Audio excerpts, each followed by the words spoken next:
জাহান্নামের ভয় অন্তরে ঢুকাও।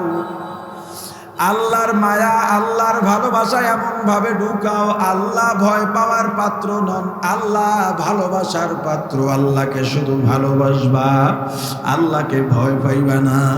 আল্লাহকে শুধু ভালোবাসবা, ভালোবাসবা, ভালোবাসবা, আল্লাহকে ভয় পাইবা না। ভয় পাইবা আল্লাহর গোসাকে, আল্লাহর আযাব ও গজবকে। আল্লাহকে শুধু ভালোই বাসবা, আল্লাহকে ভালোবাসবা, আল্লাহর প্রতি মায়া বাড়াইবা। ও ভাই, এভাবে 2 রাকাত 4 রাকাত নামাজ আদায় করবা, সালাম ফিরাই একটু তেলাওয়াত করবা, এরপর একটু জিকির করবা। দুনাল জাহর, জবানের জিকির, তেলাওয়াত করবা জবানের জিকির। ওরে ভাই, দুনাল জাহরি মানে চুপি চুপি না, চিল্লাইয়া চিল্লাইয়া। উল্টা হলো দুনাল জাহরে, স্বাভাবিকভাবে যেভাবে কথা বলি এই স্বাভাবিকভাবে বসে বসে একবারে মনটা লাগাইয়া জিকির করো। আর জীবনের যত গুনাহ আছে গুনাহগুলো সামনে হাজির করো। জীবনে এত গুনাহ করলাম মনেও তো নাই, কখনো সামনেও আসে না। মাঝে মাঝে বসো, নিরালায় বসো, অন্ধকারে বসো, আর পিছনের গুনাহগুলা সামনে হাজির করো। দেখবা গুনাহ আর গুনাহ, গুনাহ আর গুনাহ, গুনার পাহাড় হয়ে গেছে। ভিতরে একটা অনুতপ্ত ঢুকবে, আরে আমি তো আসলে অনেক গুনাহ করে ফেলছি, এত গুনাহ। এই গুনাহ নিয়ে আল্লাহর সামনে কেমনে দাঁড়াব? এত গুনাহ, আল্লাহর সামনে দাঁড়াবার মুখ নাই আমার। দেখবা একেবারে নিজে নিজে ছোট হইয়া যাইবা। আল্লাহ, আপনি যেহেতু আমার গুনাহগুলা এভাবে গোপন রেখেছেন, এত গুনাহ যত হোক না কেন, তুনে কুকারিউ মাবদ কর দাই, जुर्मे बे अंदाजा बे हद कर दे, मगफिरत दारद उमीदाज लुत्फे तू, जाके कद फरमुदाए ला तकनतु। ও আল্লাহ, আমি আপনাকে না ডাকলে আপনার কোনো ক্ষতি হবে না, আপনার তো বান্দার অভাব নাই, কিন্তু আমার তো আপনি একজনই আল্লাহ।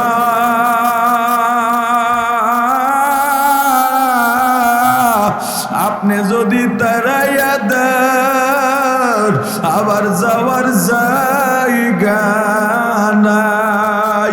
ও আল্লাহ, আমার কাছে আজরাইল জানি কখন এসে পড়ে। এই গুনাহ নিয়ে আজরাইল যদি আমাকে ধরে ফেলে, আমার যাওয়ার জায়গা নাই। আল্লাহ, এই গুনাহগুলা মাফ করে দেন। মাফ চাওয়ার মতো যদি চাইতে পারো, আল্লাহর চৌকাটটা, দরজাটা শক্ত করে ধরবা। রহমতের দরজা ধরবার ছাড়া যাবে না, ছাড়া যাবে না। নিজের গুনার জন্য অনুতপ্ত হইয়া কান্নার মধ্যে যে কত মজা। ওই অন্ধকার রাতে আল্লাহর কাছে বলো, দেখবা অন্ধকারে একটু ভয় ভয় লাগে। আল্লাহর কাছে বলো, আল্লাহ, দুনিয়ার সবচাইতে বড় গুনাহগার আমি আপনার দরবারে হাজির। দুনিয়ার সবচাইতে বড় নাফরমানটা আপনার দরবারে হাজির। ওরে আল্লাহ, আমার এই অন্ধকার রুমের মধ্যে এত ভয়, ওই অন্ধকার কবরে কেমনে থাকবো রে? কেউ পায় হবে আমার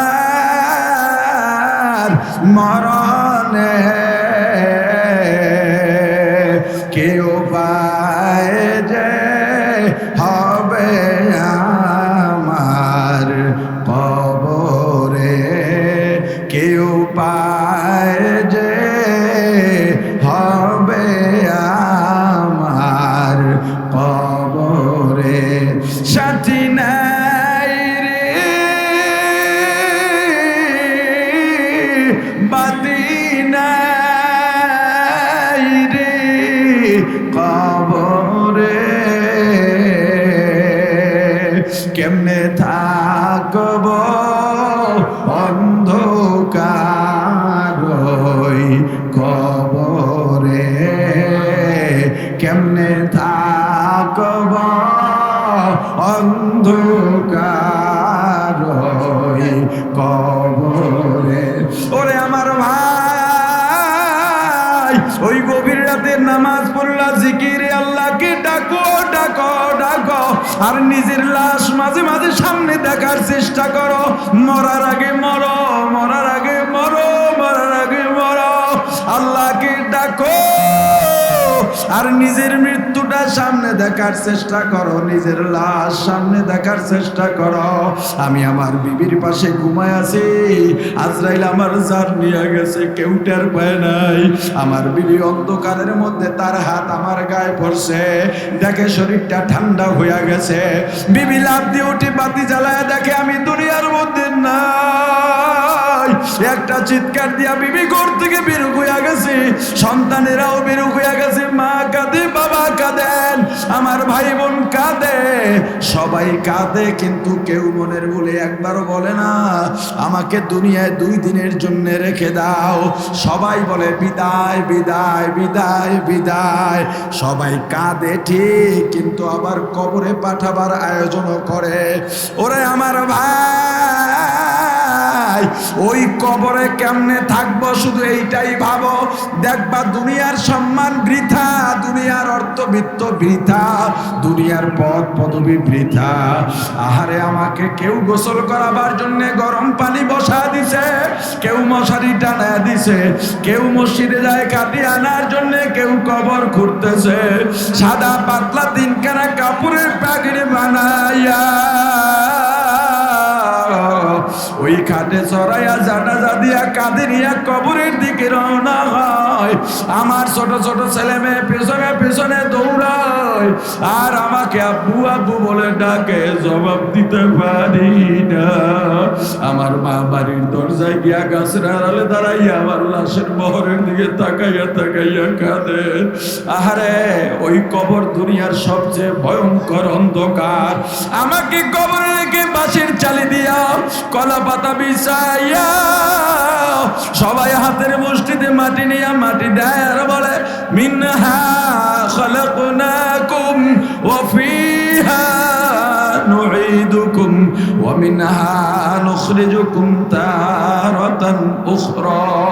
দেখো এতটুকু যাওয়ার পরে ভয় বাড়ে কিনা, অন্তর দিয়ে চিন্তা যদি করো ভয় বাড়বেই বাড়বে, ভয় বাড়বেই বাড়বে। তোমার হাতে পায়ে ধরে বলি ভাই, তখনই তওবা করো। আল্লাহ আপনার সাথে ওয়াদা করলাম আর গুনাহ করব না, জিকিরের বাইরে থাকবো না, আর নাফরমানি করব না। বলেন নবী সাল্লাল্লাহু আলাইহি ওয়াসাল্লাম, আফদালুয যিকর লা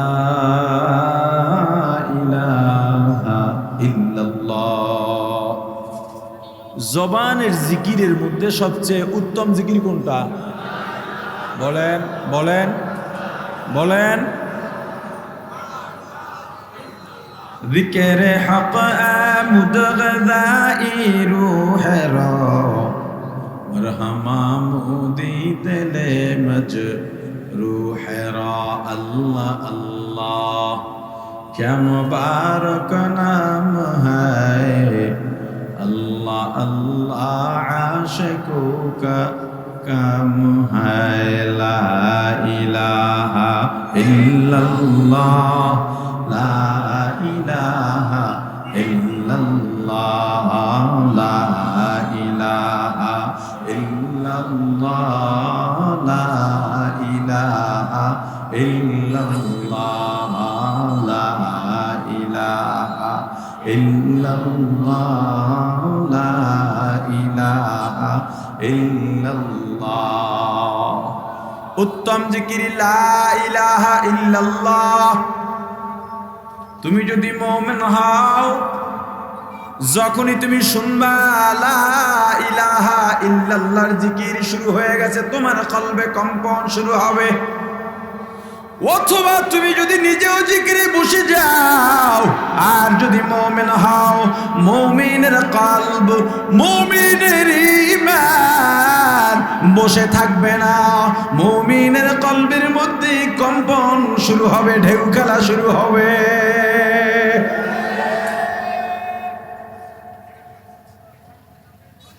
আরো একটা উত্তম জিকির আমার রাসূল বলেছেন, ক্বালান নবী সাল্লাল্লাহু আলাইহি ওয়াসাল্লাম, আফদালুদ যিকরু তিলাওয়াতুল কুরআন আও কামা ক্বালান নবিয়্যু আলাইহিস সালাতু ওয়াস সালাম।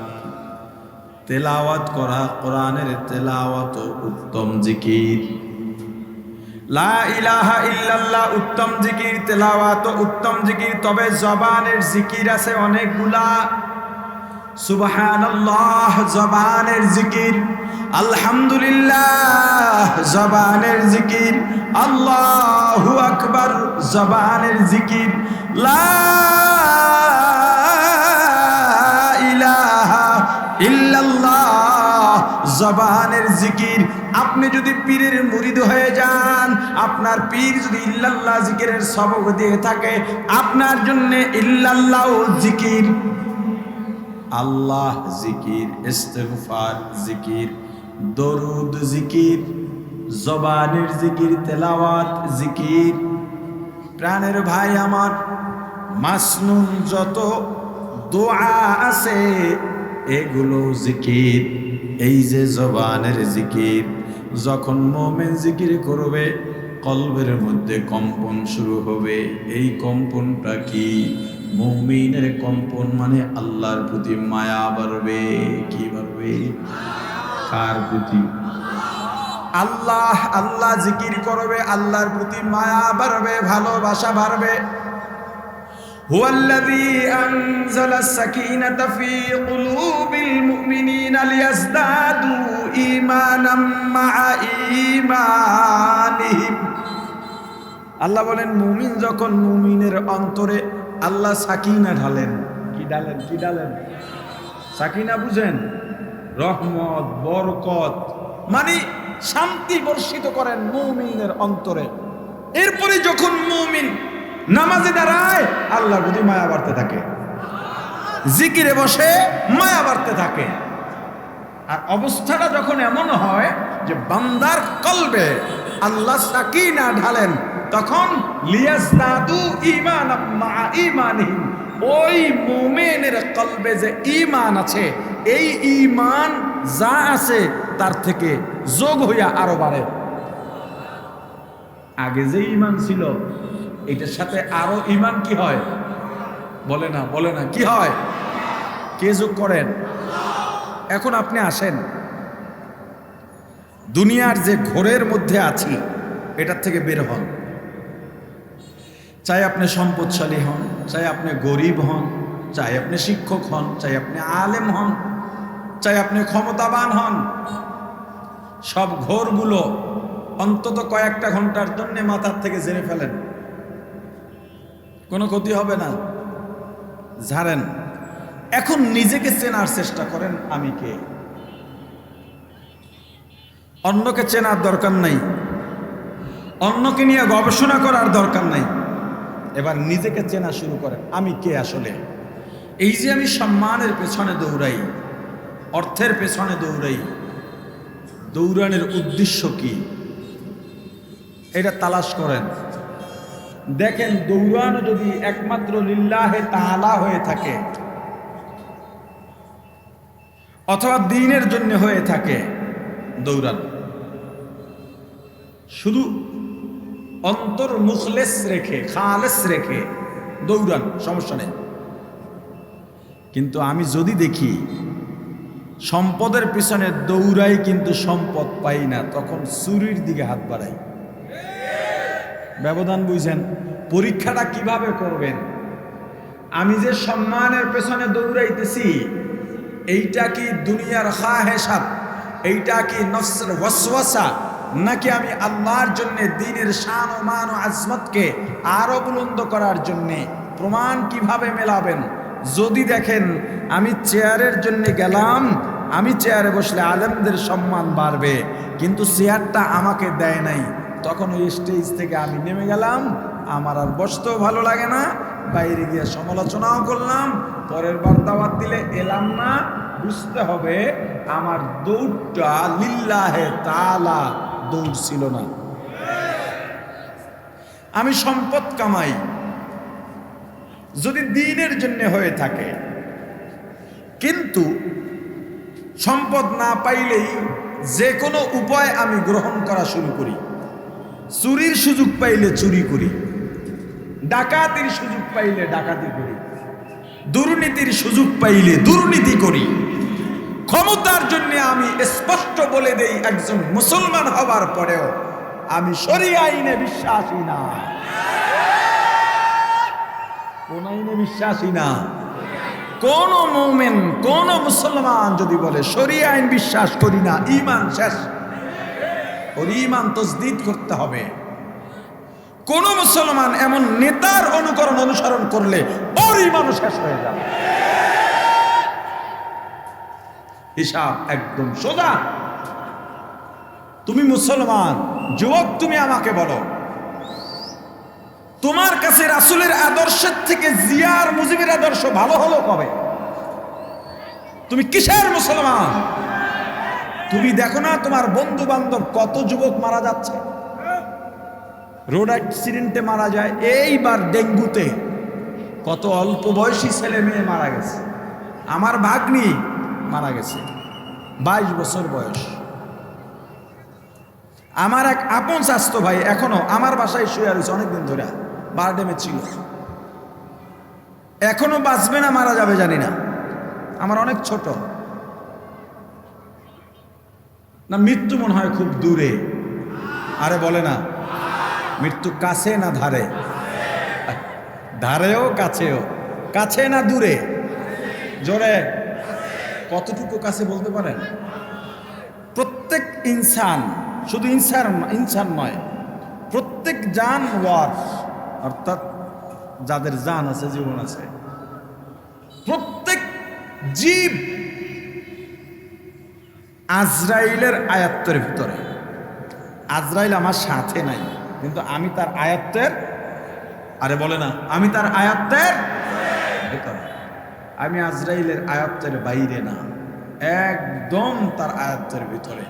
আজরাইল এমন এক বাধা, জীবনের জন্য আজরাইল এমন এক বাধা, ও যেদিন সামনে দাঁড়াবে পৃথিবীর কারো ক্ষমতা নাই এই বাধা অতিক্রম করে আজরাইলকে ফেলে সামনে এগিয়ে যাবে। তা বাহাদুরিটা কি? আচ্ছা আমাকে বলেন, এই যে পানি, সাগরে কথা বলুন, সাগরে জোয়ার ভাটা হয়, হয় না? নদীতে আপনাদের দিকে জোয়ার ভাটার খাল নদী আছে? আছে। আমাকে একটু বলেন, জোয়ারের সময় পানি কমে না বাড়ে? বাড়লো কি জন্য বলেন? কেন পানি বাড়বে? এই একই নদী, ওই পাশে পানি কম, এই পাশে পানি বেশি। আরে কথা বলেন, সকালে জোয়ার হলে দুপুরে আবার ভাটা লাগে, এই পাশের পানি কমে যায়, ওই পাশের পানি বেড়ে যায়। পানি এটা নর্মাল ব্যাপার। হোটেলে গিয়া জগ দিয়া পানি ঢাইলে খান, কোনো হোটেলওয়ালা বলবে না টাকা দেন। এক বাড়ির পুকুরে গিয়া গোসল করেন, বলবে না টাকা দেন। পৃথিবীতে আল্লাহ সস্তা করে দিয়েছেন সবচাইতে দামি জিনিসটা পানি। আল্লাহ এটা মাগনা দিয়া দিছেন। শুধু সাগর, নদী, খাল, বিল, পুকুর না, আল্লাহ বলেন এরপরও স্বচ্ছ পানি তো করে আমি আরো দিব। বৃষ্টির সিজনে আল্লাহ একদম আসমান থেকে পৃথিবীর সেরা পানিটা ঢেলে দেন। সহজলভ্য, সহজ প্রাপ্য জিনিস পানি। পৃথিবীর কার ক্ষমতা আছে এই টেবিলের উপরে পানি ঢালবে আর এই টেবিলের উপরে পানি দাঁড় করায় রাখবে? বলেন আমাকে। আরে বলে না, আমি ইট দিয়া গাঁথনি দিলাম, কিছু পানি রাখা যাবে কিনা? যাবে তো, যাবে। কিন্তু আমি এই পাশে পানি উঁচা করে রাখবো, এই পাশে নিচা করে রাখবো, মাঝখানে পার্টিশন ছাড়া পারবে? একটু পারেন না। আবার মেয়া বাবুগিরি দেখা। একটা পাত্রের ভিতরে পানি একদিকে বেশি রাখবেন আর একদিকে কম রাখবেন, একটু ক্ষমতা আপনার আমার নাই। অথচ বাহাদুরি করি, আল্লাহর বিধান নিয়ে গর্ব করে বলি আল্লাহর বিধান মানি না। শরিয়া মানি না মানে কি? আল্লাহর বিধান। হে যুবক, যেই নেতার পিছনে দৌড়াও, বুঝালো কি করছো এতদিন? ফজরের পরে উঠছে ঘুম থেকে, নামাজও পড়ে নাই, কোনো ইস্যু নাই, কোনো প্রোগ্রাম নাই, কোনো কাজ নাই, কোনো কারণ নাই, হুদা, একদম হুদা। নেতার ছবি ফেসবুকে দিয়া বলে আমার প্রিয় অভিভাবক আপনার সাথে আছে। কথা বলেন, তুমি যার জন্য চাঁদাবাজি করলা, যেই নেতার জন্যে এলাকায় ত্রাস করলা, যেই নেতার জন্য ব্যবসায়ীকে মারলা, যেই নেতার জন্য ইমামকে অপমান করলা, যেই নেতার জন্য অপোজিশন পার্টির মুরব্বী একজনকে রাস্তায় ফেলাইয়া অপমান করলা, টাকা তুলছো তুমি, পাইছে নেতায়। দেশের সব অন্যায়ের প্রতিরোধ হতে হতে পতন হয়ে গেল। নেতা এখন লন্ডনে গিয়া, নেতা এখন ইন্ডিয়ায় গিয়া, নেতা এখন দুবাই গিয়া, তার আগেই বাড়ি করা রাখা আছে, এখন সেখানে আরামে ঘুমায়। তুমি যে চান্দা উঠাইয়া দিছিলা সব বিদেশে নিয়ে গেছে, তুমি এখন জেলখানায় গিয়া মারি খাইতেছ, বাইরে তোমার স্ত্রী সন্তান ফকিরের মতো ঘুরতেছে। তুমি কি পাইলে আমাকে বলো? তোমার নেতা না হয় দেশের বাইরে চলে যাবে, বাড়িয়েছে, এবার তুই যাবি কই? একটু জ্ঞান যার ভেতরে নাই, ও মানুষ হয় কি করে? খুব ভালো করে সবাই জানে যে মুক্তি ইসলামে, শান্তিও। আরে ইসলাম মানার পরে যদি জেলে যাও তবুও লাভ। পৃথিবীতে এই বিধান আর ধর্ম একটাই, যেটা মানার পরে জেলে গেলেও লাভ, না খাইয়া থাকলেও লাভ, ধনী হইলেও লাভ, নেতা হইলেও লাভ, কর্মী হইলেও লাভ, পুলিশে ধরে নিলেও লাভ, রিমান্ড হলেও লাভ, মরে গেলেও লাভ। কোন লসের খাত নাই একমাত্র ইসলামে।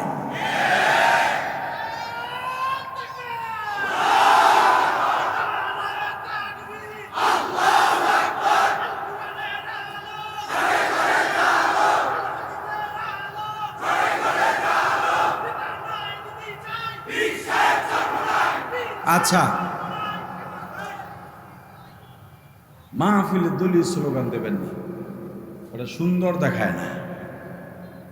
আর এই যে কোরআনের আলো, এই স্লোগান দেওয়াটাও ঠিক না। হাদিসের আলো, এই স্লোগান দেওয়া কি ঠিক না? দুইটা একসাথে বলবেন, কোরআন সুন্নাহর আলো। এরপরে সংসদে জ্বলবে, ঘরে জ্বলবে না, ব্যবসা প্রতিষ্ঠানে জ্বলবে না। তাহলে কি বলবেন? ঘরে বাইরে জ্বালো, কোরআন সুন্নাহর আলো। বাস, ঘর আর বাইরে করলে তার কোনো জায়গা বাকি থাকে না। ঠিক আছে? ইমানি কুওয়াত, ইমানি সাহস, এই পৃথিবীতে এই সাহসের বাইরে আর সাহস নাই। ইমানি সাহসের এত পাওয়ার আর প্রভাব, কারণ এই সাহসের উপরে সরাসরি আল্লাহর মদদ থাকে। ইমানি পাওয়ার কারে কয়? বদরে 313। বদরে কত? আরে বলে না, বদরে কত? ওরা 1000। ওরা এই 1000-এর মধ্যে আবু জাহেল আছিল। কে আছিল? আর 313-এর মধ্যে পিসি দুইটা ছিল, মাআজ আর মুআজ। আবু জাহেলের কল্লাটা কাটছিল ওই পিসি দুইটায়। শক্তিটা কিসের? ইমানি। শক্তিটা কিসের? তু মর্দে মুসলমান হতো, মর্দে মুসলমান, তু মর্দে মুসলমান হতো, মর্দে মুসলমান।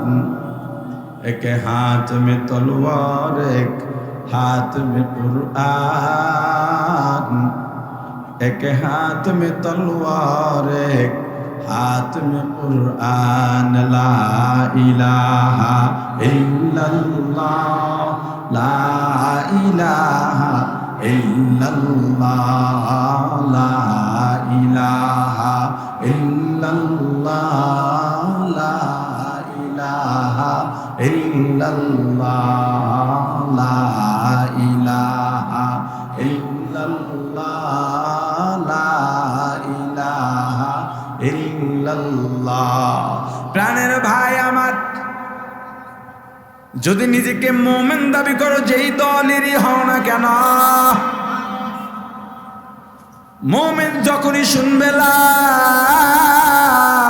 ইলাহা ইল্লাল্লাহ, কলবের মধ্যে কম্পন শুরু হয়ে যাবে। মুমিন যখন আযান নামক জিকির শুনবে, মুয়াজ্জিন মসজিদের মাইকে শুরু করে দিছে, হাইয়া আলাস সালাহ, হাইয়া আলাস সালাহ, হাইয়া আলাল ফালাহ, হাইয়া আলাল ফালাহ, আস-সালাতু খায়রুম মিনান নাওম, আস-সালাতু খায়রুম মিনান নাওম।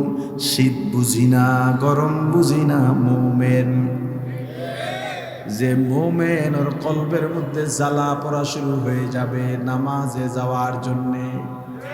কোথায় যাওয়ার জন্যে? কিসের শীত, কিসের গরম, ঠান্ডা পানি।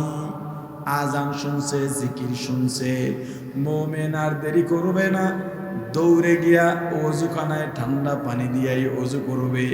এত ঠান্ডা, তবুও ঠান্ডা লাগে না, মজা লাগে। লিয়াজদাদু ঈমানাম মা ঈমানিহি।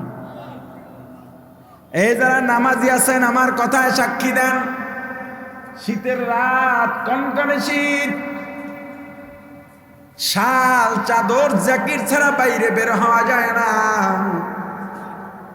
কিন্তু যখনই ফজরের আজান হয়ে যায়, অনেক সময় তো এমন হয় কম্বল ফালাইয়া দৌড়াইয়া ওযুখানায় গেলাম, গায়ে কম্বলও নাই, শালও নাই, চাদরও নাই, জ্যাকেটও নাই, সোয়েটারও নাই, হুঁশিয়ারি পাতলা গেঞ্জি।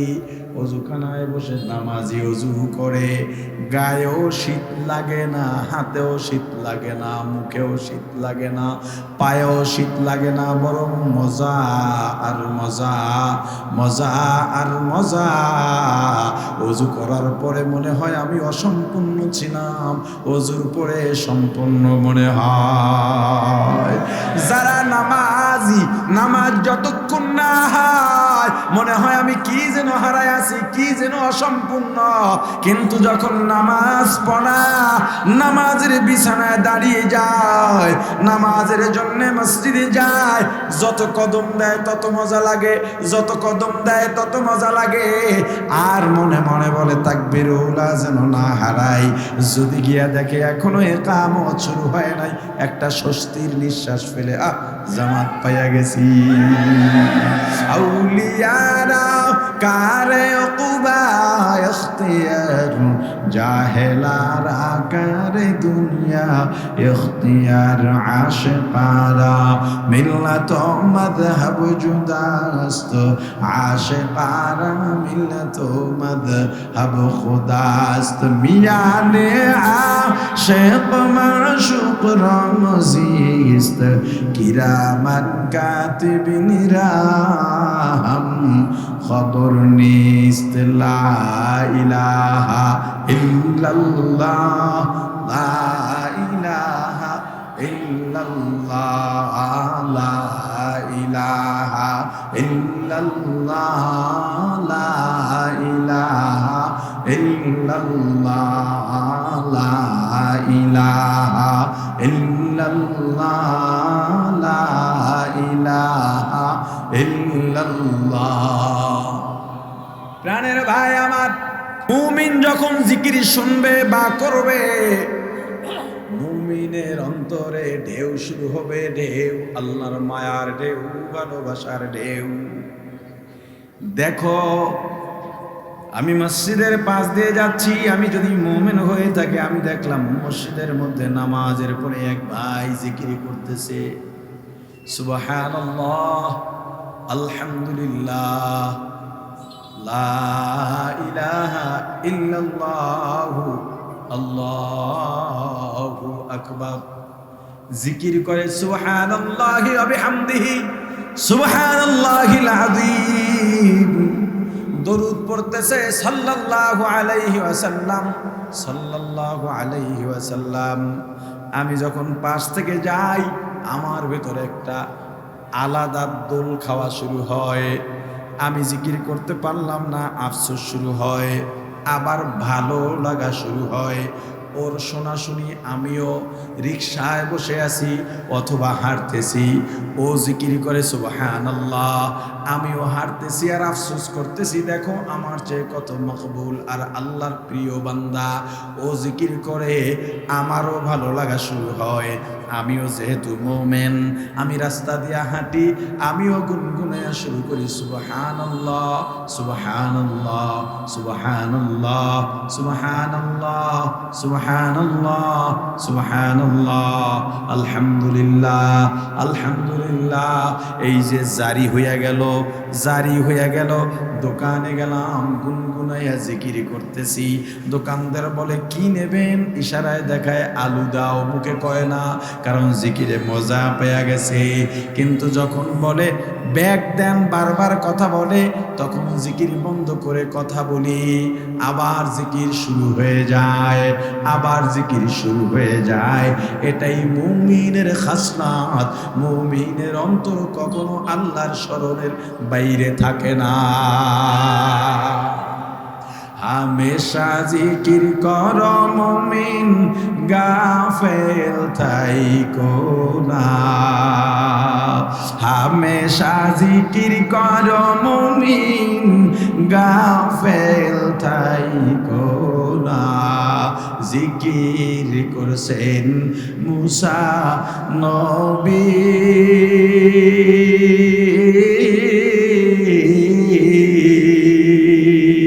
তুর পাহাড়ে গেলেন চলি, আল্লাহর নূরে পাহাড় জ্বলে, আল্লাহর নূরে পাহাড় জ্বলে, নবী মুসা জ্বলে না। হামেশা জিকির করো মুমিন, গাফেল থাইকো না। হামেশা জিকির করো মুমিন, গাফেল থাইকো না। লা ইলাহা ইল্লাল্লাহ, লা ইলাহা ইল্লাল্লাহ, লা ইলাহা ইল্লাল্লাহ, লা ইলাহা ইল্লাল্লাহ, লা ইলাহা ইল্লাল্লাহ, লা ইলাহা ইল্লাল্লাহ, লা ইলাহা ইল্লাল্লাহ, লা ইলাহা ইল্লাল্লাহ, লা ইলাহা ইল্লাল্লাহ, লা ইলাহা ইল্লাল্লাহ, লা ইলাহা ইল্লাল্লাহ। আল্লাহ যে জিকিরের কথা বললেন, যারা পীর মুরিদি করে তাদের জন্যে, আরো জোরে বলেন তাদের জন্যে না, যারা পীর মুরিদি করবে জিকিরও তারাই করবে। এই আয়াত শুধুমাত্র পীর মুরিদের জন্য, দুনিয়ার আর কোন মুমিনের জন্য প্রযোজ্য নয়। কথা কয় না, কথা কয় না। জিকির লাগবে না, কোন কোন সময় করবেন? আল্লাহ কি বলেন দেখেন, ইন্না ফি খালকিস সামাওয়াতি ওয়াল আরদি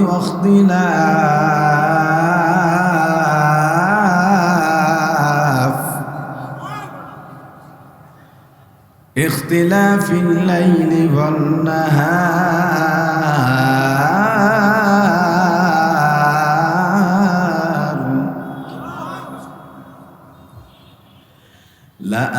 লাআয়াতিন লিউলিল আলবাব।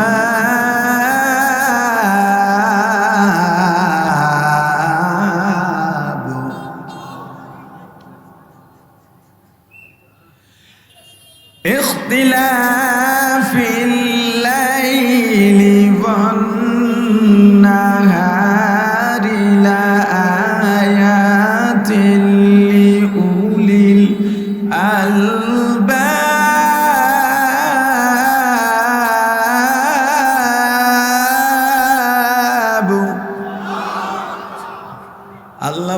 ইন্না ফি খালকিস সামাওয়াতি ওয়াল আরদি ওয়াখতিলাফ, এই যে আসমান ও জমিনের মাঝে আল্লাহর যত সৃষ্টি আছে এবং চন্দ্র আর সূর্য, রাত আর দিনের মাঝে যেই ইখতিলাফ আছে, আবর্তন আছে, এর মধ্যে যারা জ্ঞানী তাদের জন্য নিদর্শন।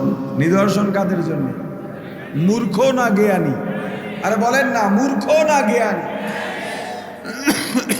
কি নিদর্শন আছে? আল্লাহকে চেনার নিদর্শন। যেই কবরের আযাব ও গজব দেখি নাই, যেই জান্নাত জাহান্নাম দেখি নাই, যেই আল্লাহকে না দেখেই বিশ্বাস করি, ওই আল্লাহকে চেনার নিদর্শন, ওই কবরের উপরে ঈমানের নিদর্শন, ওই জান্নাত জাহান্নামের নিদর্শন রয়েছে। এই আসমান ও জমিনের মাঝে সৃষ্টি দেখে পাবে কারা? যারা জ্ঞানী। জ্ঞানী কারা? আল্লাহ বলতেছেন জ্ঞানী কারা? আল্লাযীনা ইয়াযকুরুনাল্লাহ, যারা আল্লাহর জিকির করে। এই জ্ঞানী কারা? আরে বলে না, বলে না, জ্ঞানী কারা? জ্ঞানী কারা? জ্ঞানী কারা? কোন সময় করবে? এক নম্বরে কিয়ামা, দাঁড়ানো অবস্থায়। দুই নম্বরে কুউদা, বসা অবস্থায়। তিন নম্বরে জুনুবিহীন, শোয়া অবস্থায়। হিসাব করে দেখেন, এই তিন অবস্থার বাইরে মানুষ থাকে না। হয়তো দাঁড়ানো, না হয় শোয়া, না হয় বসা। অর্থাৎ আল্লাহর জিকির যারা করে সব সময়, কয় সময়? জোরে বলেন, কয় সময়? যারা সব সময় আল্লাহর জিকির করে তারাই জ্ঞানী। কে বলছেন? ও ডাক্তার, তুমি ডাক্তারি বিদ্যা অর্জন করেছো, কিন্তু তুমি আল্লাহকে চেনো না।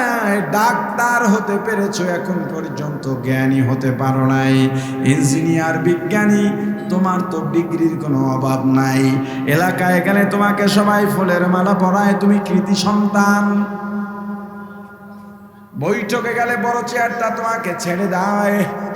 দুনিয়ার মানুষ যত সম্মান তোমাকে করুক না কেন, মসজিদে ঢুকলেও তোমাকে সবাই বলে সামনের কাতারে যাও, সামনের কাতারে যাও। মসজিদের সভাপতি বানিয়ে দেয়, মাদ্রাসার সভাপতি বানিয়ে দেয়।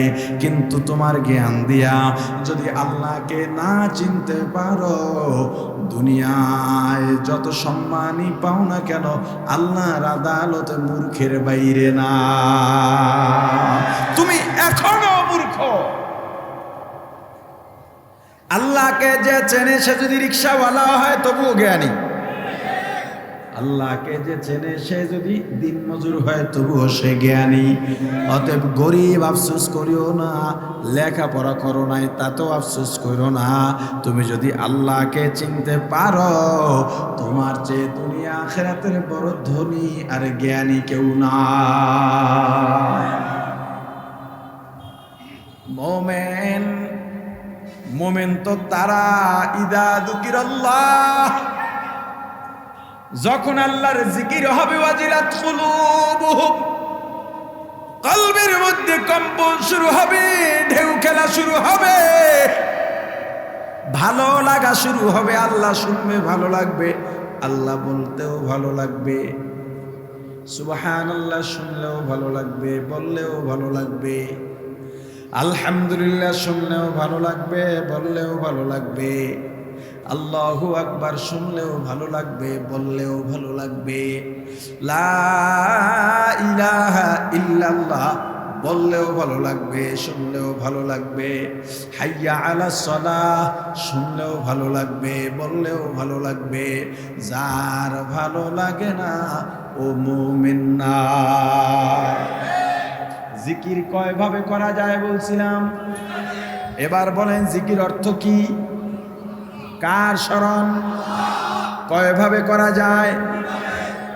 একটা হলো জবান দিয়া জবানের জিকির আছে, আর একটা হলো কাজ দিয়া কাজেরও জিকির। যেমন কাজের জিকির সবচেয়ে বড় জিকিরের নাম নামাজ। বড় জিকিরের নাম জোরে বলেন। তুমি নামাজে দাঁড়াইবা, দাঁড়াইলেই ভালো লাগবে, অন্তরে কম্পন শুরু হবে, জ্বালা পড়া শুরু হবে, ভালো লাগা শুরু হবে, ভালোবাসা শুরু হবে। কার প্রতি ভালোবাসা? আরো জোরে বলেন, হুয়াল্লাযী আনজালাস সাকিনাতা ফী কুলুবিল মুমিনিনা লিয়াজদাদু ঈমানাম মা ঈমানিহিম। সাকিনা অন্তরে আসা মানে হলো তুমি যখন নামাজে দাঁড়াইবা, এই নামাজের সে দামি ইবাদত আল্লাহর কাছে আর কিছু নাই। একেবারে দুনিয়ার থেকে ফারেগ হইয়া তোমার ক্ষমতা মাথার থেকে ছেড়ে ফেলো, তোমার সম্পদের মায়া ত্যাগ করো, তোমার সন্তান সন্ততির মায়া ত্যাগ করো। নামাজে দাঁড়াবা মানে আল্লাহর সঙ্গে দিদার হবে। এখন আমি আর আমার আল্লাহ, মাঝে আর কাউকে ঢুকাবো না, বাবাকে ঢুকাবো না, মাকে ঢুকাবো না, বিবিকে ঢুকাবো না, সন্তান ঢুকাবো না, দুনিয়া ঢুকাবো না, সম্পদ ঢুকাবো না, পদ পদবি ঢুকাবো না, কোনো কল্পনা ঢুকাবো না। নামাজের মধ্যে বান্দা আল্লাহর এত কাছে হয়ে যায়, এত কাছে আর কোনো মাধ্যমে যাওয়া যায় না। এবার তুমি নামাজে দাঁড়াও, দুনিয়ার সব নিজের মেধা থেকে ঝেড়ে ফেলো, অন্তর থেকে ঝেড়ে ফেলো। এখন তুমি আল্লাহ, আল্লাহ আর তুমি আর কেউ না। তাকবীর তাহরিমা আল্লাহু আকবার বলে হাত বেঁধে দাঁড়িয়ে যাও। এখন তুমি কি খেয়াল করবা? আমার নামাজ ফেলি জিকির। কি সমস্যা?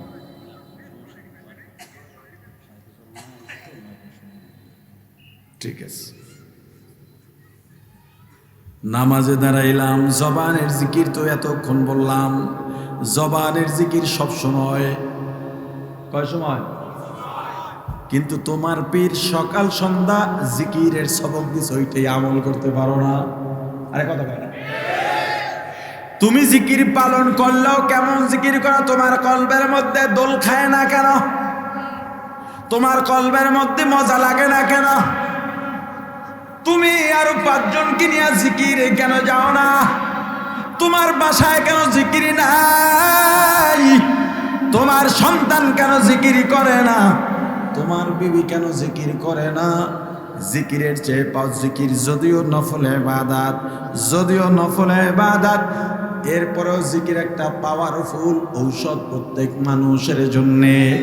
এজন্য জিকির ছাড়া যাবে না। যেথায় যাও জিকির করো, জিকির করো। দেখো বহু রিক্সাওয়ালা আছে, মাথায় পাগড়ি পেঁচানো আছে না, জুব্বা পড়া, রিক্সা চালায়, পা দিয়া প্যাডেল মারে, হাত দিয়া রিক্সার হ্যান্ডেল ধরা, আর জবানের মধ্যে জিকির লা ইলাহা ইল্লাল্লাহ, লা ইলাহা ইল্লাল্লাহ, লা ইলাহা ইল্লাল্লাহ, লা ইলাহা ইল্লাল্লাহ।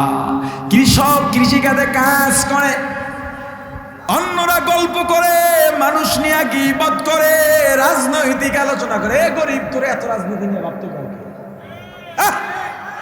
আমার বড় আফসোস, গরিব কেন জাহান্নামে যাবারে ভাই?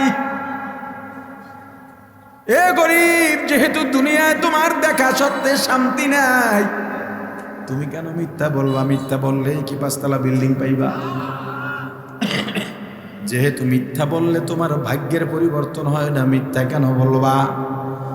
যেহেতু পুঁজিবাদী কুফরি গণতন্ত্রের পিছনে দৌড়াইলে তোমার ভাগ্যের পরিবর্তন হয় না, লাঙল বাদ দিয়া তুমি ট্রাক্টর পর্যন্ত পাও না, বাস প্রাইভেট কার তো দূরের কথা, তাহলে এর পিছনে দৌড়াইয়া গুনাহ কেন কামাও? এ গরিব, তুই কেন জাহান্নামে যাবি? তোর কাছে তো তোর তো জান্নাতে যাওয়া সবচাইতে সহজ। তুই কাজ কর, মিথ্যা বলিস না, নামাজে দাঁড়া, সারাদিন কাজ করলি, বেহুদা কথা বললি না, জবানের মধ্যে জিকির। নামাজ পড়া ঘুমায় গেছো, ফজর পড়া আবার কাজে বের হয়ে গেছো, বেহুদা কোনো কাজ করো নাই, চুরিও করো নাই, মিথ্যাও বলো নাই। বেশি ইবাদত লাগবে না গরিব ভাই, তোমার জন্য জান্নাতে যাওয়া সহজ হয়ে যাবে। নামাজে দাঁড়াও,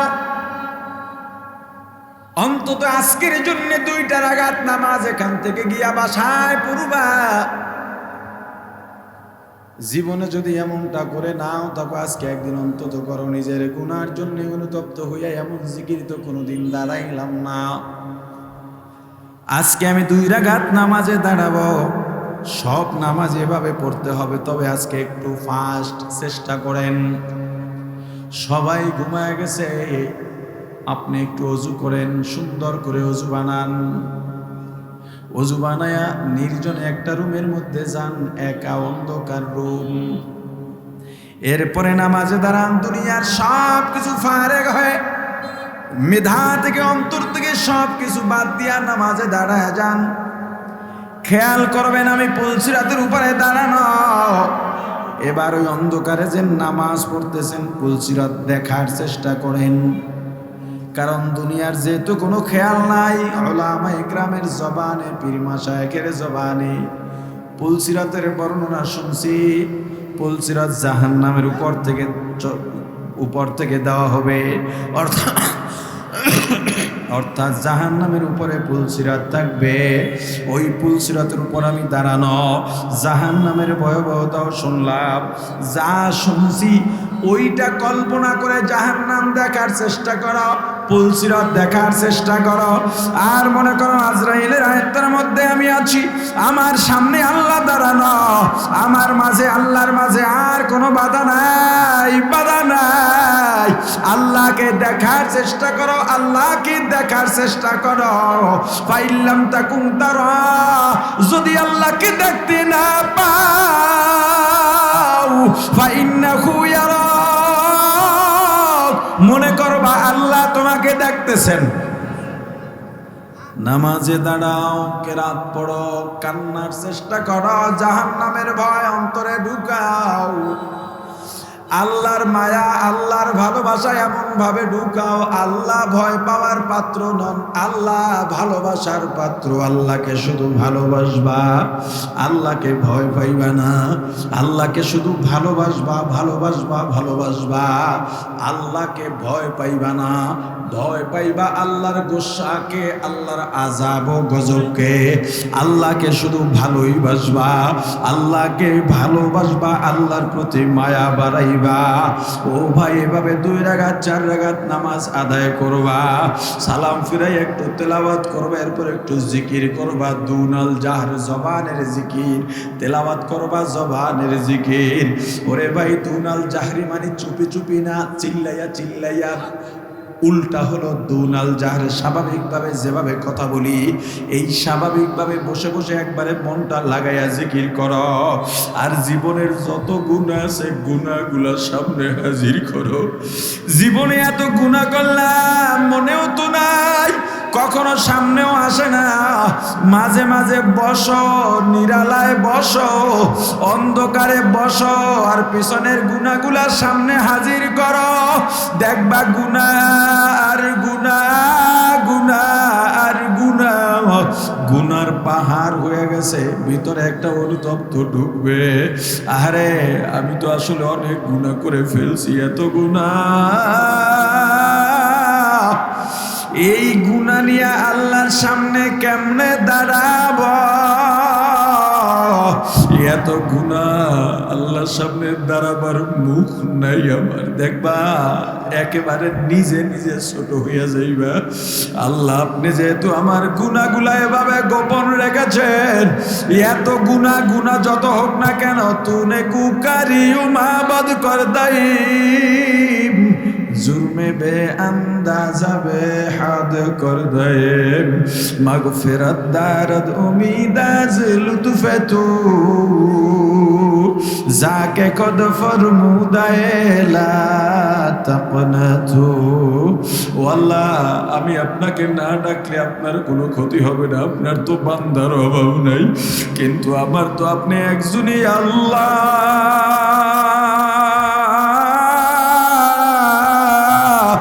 আপনি যদি তারাইয়া দেন, আবার যাওয়ার জায়গা নাই। ও আল্লাহ, আমার কাছে আজরাইল জানি কখন এসে পড়ে। এই গুনাহ নিয়ে আজরাইল যদি আমাকে ধরে ফেলে আমার যাওয়ার জায়গা নাই। আল্লাহ এই গুনাহগুলা মাফ করে দেন। মাফ চাওয়ার মতো যদি চাইতে পারো আল্লাহর চৌকাঠটা দরজাটা শক্ত করে ধরবা। রহমতের দরজা দরবার ছাড়া যাবে না, ছাড়া যাবে না। নিজের গুনার জন্য অনুতপ্ত হইয়া কান্নার মধ্যে যে কত মজা। ওই অন্ধকার রাতে আল্লাহর কাছে বলো, দেখবা অন্ধকারে একটু ভয় ভয় লাগে। আল্লাহর কাছে বলো, আল্লাহ দুনিয়ার সবচাইতে বড় গুনাহগার আমি আপনার দরবারে হাজির। দুনিয়ার সবচাইতে বড় নাফরমানটা আপনার দরবারে হাজির। ওরে আল্লাহ, আমার এই অন্ধকার রুমের মধ্যে এত ভয়, ওই অন্ধকার কবরে কেমনে থাকবো রে, কেউ পায় হবে আমার মরণে, কেউ পায় যে হবে আমার কবরে, কেউ পায় যে হবে আমার কবরে। সাথী নাই রে বাতি নাই রে কবরে, কেমনে থাকব অন্ধকার কবরে, কেমনে থাকব অন্ধকার কবরে। ওরে আমার ভাই, ওই গভীর রাতে নামাজ পড়লা, জিকিরে আল্লাহকে ডাকো ডাকো ডাকো, আর নিজের লাশ মাঝে মাঝে সামনে দেখার চেষ্টা করো। মরার আগে মরো, মরার আগে মরো, মরার আগে মরো। আল্লাহকে ডাকো আর নিজের মৃত্যুটা সামনে দেখার চেষ্টা করো, নিজের লাশ সামনে দেখার চেষ্টা করো। আমি আমার বিবির পাশে ঘুমায় আছি, আজরাইল আমার জান নিয়ে গেছে, কেউ টের পায় নাই। আমার বিবি অন্ধকারের মধ্যে তার হাত আমার গায়ে পড়ছে, দেখে শরীরটা ঠান্ডা হয়ে গেছে। বিবি লাফ দিয়ে উঠে বাতি জ্বালায় দেখে আমি দুনিয়ার মধ্যে নাই। একটা চিৎকার দিয়া বিবি ঘর থেকে বের হইয়া গেছে, সন্তানেরাও বের হইয়া গেছে। মা কাঁদে, বাবা কাঁদেন, আমার ভাই বোন কাঁদে, সবাই কাঁদে, কিন্তু কেউ মনের ভুলে একবারও বলে না আমাকে দুনিয়ায় 2 দিনের জন্য রেখে দাও। সবাই বলে বিদায় বিদায় বিদায় বিদায়। সবাই কাঁদে ঠিক, কিন্তু আবার কবরে পাঠাবার আয়োজনও করে। ওরে আমার ভাই, ওই কবরে কেমনে থাকবো শুধু এইটাই ভাবো। দেখবা দুনিয়ার সম্মান বৃথা, দুনিয়ার অর্থবিত্ত বৃথা, দুনিয়ার পদ পদবী বৃথা।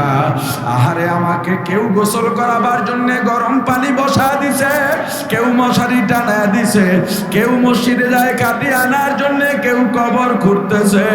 সাদা পাতলা 3খানা কাপড়ের প্যাকেট বানাইয়া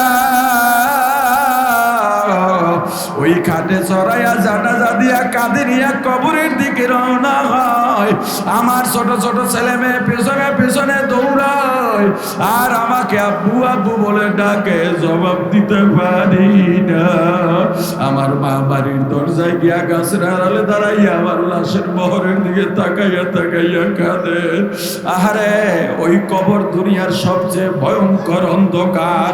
আমাকে কবরে রেখে বাঁশের চালি দিয়া কলা পাতা বিছাইয়া সবাই হাতের মুষ্টিতে মাটি নিয়ে মাটি দেয় আর বলে, মিনহা খালাকনাকুম ওয়া ফিহা নুঈদুকুম ওয়া মিনহা নুখরিজুকুম তারাতান উখরা। দেখো, এতটুকু যাওয়ার পরে ভয় বাড়ে কিনা? অন্তর দিয়ে চিন্তা যদি করো, ভয় বাড়বেই বাড়বে, ভয় বাড়বেই বাড়বে। তোমার হাতে পায়ে ধরে বলি ভাই, তখনই তওবা করো। আল্লাহ, আপনার সাথে ওয়াদা করলাম আর গুনাহ করব না, জিকিরের বাইরে থাকবো না, আর নাফরমানি করব না। আল্লাহ আমাদের সব সময় জিকিরে থাকার তৌফিক দান করেন।